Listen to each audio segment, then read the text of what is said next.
நிச்சயமா என்னோட அம்மா நம்மளோட லவ்வுக்கும் நான் ஆசைப்படுற வாழ்க்கைக்கும் ஒத்துக்க மாட்டாங்க. வேலை வெட்டி இல்ல முடியாது. நெட்ஃபிளிக்ஸ்ல தானே அதுக்கு நான் பாப்பனா. சத்யா, நான் என் அம்மாவோட ஆசைய சொன்னேன். என்னோட ஆசையை தான் நான் உங்ககிட்ட ஆல்ரெடி எல்லாமே சொல்லிட்டேனே. மாப்பிள்ள முந்தா நேத்து வரைக்கும் தூக்கல தூங்குற மாதிரி பேசிக்கிறீங்க.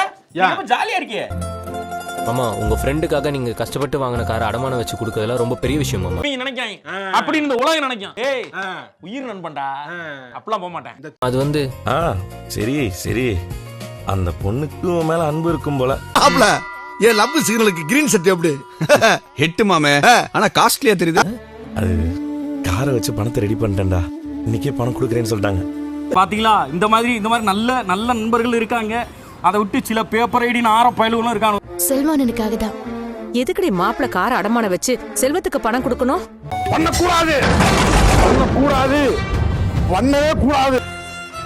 இதுக்கு தான் வர சொன்னியா? இருந்தாலும் மாப்பிளைக்கு இவ்ளோ தாராள மனசு ஆகாதுடி.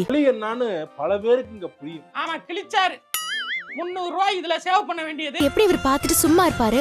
இல்லடி 3 லட்சம் வரைக்கும் வாங்கி இருக்காரு. அதெல்லாம் எப்படி கட்டுவாரு? புரியுதா? புரியுது. புரிஞ்சுக்க, தெரிஞ்சுக்க, கரெக்டா இருந்துக்க. எப்படி? அப்படியே இப்படி வா, இப்படி வா.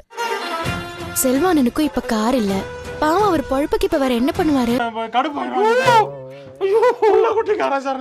சார், ஒரு பையன் ஒரு பொண்ணு, பொண்ணுக்கு 2 குழந்தை இருக்கு. அம்மா தான் கார் அடமான வச்சு பணத்தை கொடுத்துருக்காரு. அதுக்கு பணத்தை திருப்பி கொடுக்க சொல்றியா? யாரு அவன்? தாண்டாண்டி அவன் தான். அவன் தாண்டா நம்மள அடிக்கும். டென்ஷனா வேற முறை ஆயிரும் பாத்துக்க. கொடுக்க சொல்றியா? இந்த பாரு, முத்து சொல்லிதான் செல்வம் எங்க அம்மா மேல வண்டி ஏத்திருக்கான்.